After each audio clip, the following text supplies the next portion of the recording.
Alright y'all, welcome back to the channel and to some more turkey patterning. And today, we've got a test that I am really excited for, and it's one that a lot of you guys requested to see. So I'm absolutely looking forward to what results we get today, whether they're good or bad, really. So the question today is, well, you have an old adjustable choke, like a poly choke, or a Mossberg Select choke, and you want to turkey hunt with it. Well, how well does it actually turkey pattern? We're going to test it today and find out, or at least get an initial run in to see how well it actually might be able to perform. And as for the setup we're going to be using today, I brought out my old Mossberg 500 here. This is a 500 AT for anybody who's curious, and here's that little Select choke here. Now, this is technically not a poly choke. Poly choke is its own brand. This is the Mossberg Select choke. But if you don't know what this is, you can loosen and tighten this collar here, and it squeezes the fins on the end of the barrel here tighter or more open, so you can get different patterns at different ranges instead of having to screw in new chokes all the time. And if you haven't seen our initial test with it, I'll leave the card above here because you might want to go see that. But we tested this to see, well, does it actually work and is it effective? And it does actually work. But the next question to arise here is, well, can we shoot turkey loads through it? And how well do they perform? Now, for reference here, I have this thing screwed all the way down on here right now, and I measured it with my calipers, which is not a perfect measuring tool for this, but it will get us close. And believe it or not, this collar screws all the way down on here and gets us to right at a 670 constriction. So not quite a 660 to 665 turkey choke, but absolutely into that turkey choke realm. There's no doubt about that. So there's a chance that it could do really well for us. And as for the load we're going to be trying today, I brought out some of the kind of old reliables here. The Winchester Longbeard XR loads. These are the 3-inch 1 7/8 ounce of 6s, moving about 1,050 feet per second. So we know we have a good load. It's kind of up to what the choke can do at this point. But either way, as for our test, everything is set up the same as usual. I'm not going to handicap this old setup at all. It's going to be a 40-yard shot, so I have the turkey paper set up down there at 40 yards, and I also have the chronograph, so we will be able to see our speed and how close it is to the box claim. But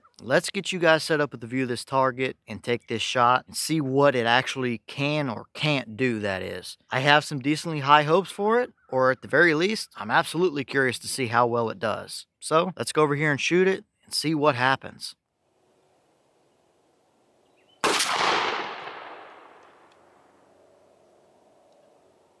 Okay, so that shell gave us 1104 through the chronograph. The box claims 1050, so we're 54 above their claim, but that's not at all unusual for these shells. They seem to run low to mid 1100s through everything I put them through, so definitely nothing out of the ordinary here. But how did that Select choke actually shoot down at 40 yards? Let's go take a look and see.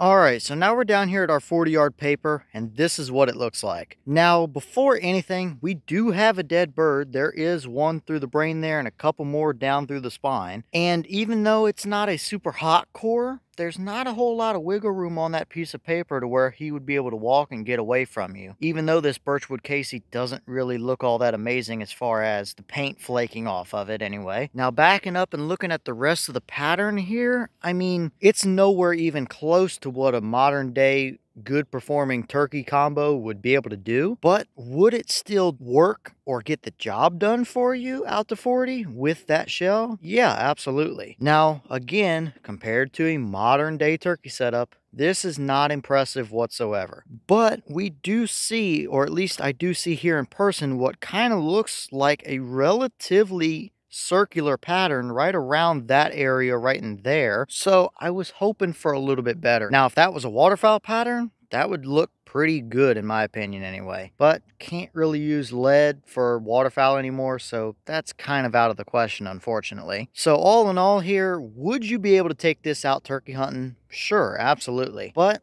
this is an old school setup, and if you're hunting with an old school setup, I'd be willing to bet that you probably already know, or at least don't expect it to perform like a modern turkey setup would anyway. So you're going to be a little bit more picky with your shots. And inside of 40, you know, 20, 25, 30 yards, whatever, that would absolutely crush a bird all day long, no doubt about it. So definitely nothing fancy in the grand scheme of turkey combos, but I think this is about what we should expect from a setup like that anyway.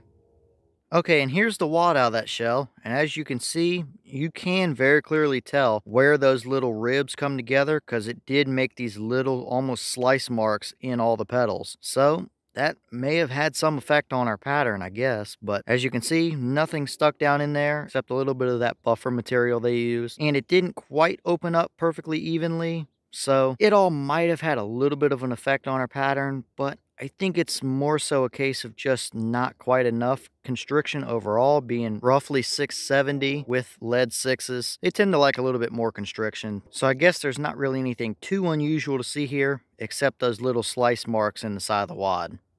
Alright y'all, well, what do you think about that performance there? Is it anything super impressive compared to a modern turkey setup or combo? No, not at all. But for being the combo that it actually is, I guess this is about what we should expect from something like that anyway. So I guess we kind of answered our initial question here. Could you use it for turkeys? Yeah, you could, but it's definitely nothing compared to a modern setup anyway. But if there's another shell that you might want to see tested through this to see if it does any better, something like a TSS shell, then absolutely leave a comment and let me know, because I want to see potentially a few other turkey loads through it and see if something performs a little bit better. So let me know what you might want to see. But anyway, leave your thoughts in the comments below and let me know, is that about what you expected to see? Were you hoping for a little bit better, expecting a little bit worse? And if you've tried one of these adjustable chokes, whether it be a poly choke or a select choke or anything like that, with a turkey shell, how has it performed for you? Let me know all that down in the comments. But with that being said, I've got some more testing to film for you guys, so I'm going to get back to it. As always, we have the channel Instagram as well as a mailbox where you can send things to the channel if you'd like. All that information will be in the description if you're interested, but